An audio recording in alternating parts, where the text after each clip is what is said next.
you decide that Tyler was going to be the one to die in this movie? It was a discussion I had with Tyler Hoechlin, actually. I remember calling him up and saying, would you like to be in the movie, and would you like to actually have a big death?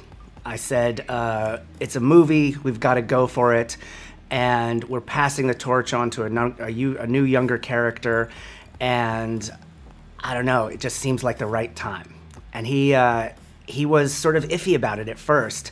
I could feel the apprehension in him, but he loves the character, and he wanted to give the character a big heroic ending. I love heroic endings like that in movies, and I think with a movie, you should go for it.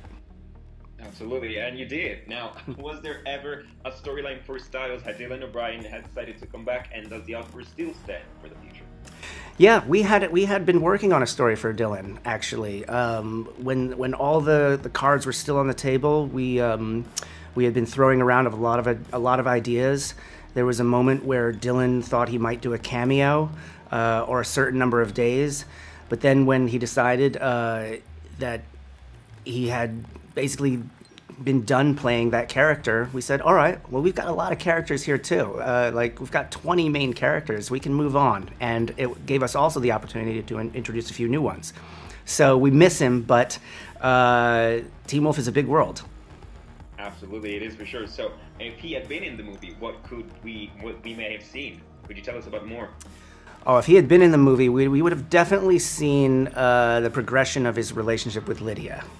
I never went too far down that path, but it would have been dramatic. Oh, there you go. Awesome. Now, I can ask callback at the end of the movie Scream's sequel. Now, have you talked to Paramount about the possibility of turning Teen Wolf into a movie series for them? They have discussed it with me. A second movie, a third movie, the possibility of more. But at the moment, it's all just discussion. Absolutely. But you wouldn't turn it down, right? Oh, we'll see. Oh, we'll see. I love it. Yeah. And now that I have you on the record, are Teen Wolf and Wolfpack two different separate universes, or do you maybe envision the possibility of some crossovers, multiverse thing? Oh, I see these as two completely separate universes right now. I have different stories to tell. So Teen Wolf, where Teen Wolf was much more comic book, had a real sense of humor, often got into some slapstick humor. I would say Wolfpack is more rooted in reality. And it's in a big city. It takes place in LA, and it has to do with wildfires, and it has to do with some very personal issues with teenagers that are personal to me as well. So as for crossovers, multi-universes, I think those are best left to Marvel and DC, probably. So there you go. Now, what do you think is the reason that werewolves are still as popular as ever among teenagers? You know, it's crazy to me because I was never a big werewolf guy when I was a teenager. I had seen movies like The Howling and American Werewolf in London, but I'd never felt like I gravitated towards it.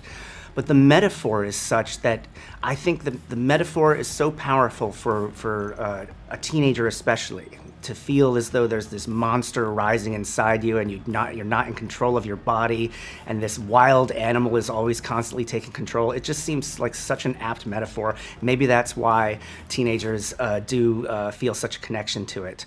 But I will say that I love monster movies. I've loved horror movies and things that scare you, and just ideas that that we could change. I love body horror. I remember seeing The Fly for the first time, the David Cronenberg one of the most seminal movies of my youth. So it's a lot of that, but it's still at the base of it a great metaphor for teenage life.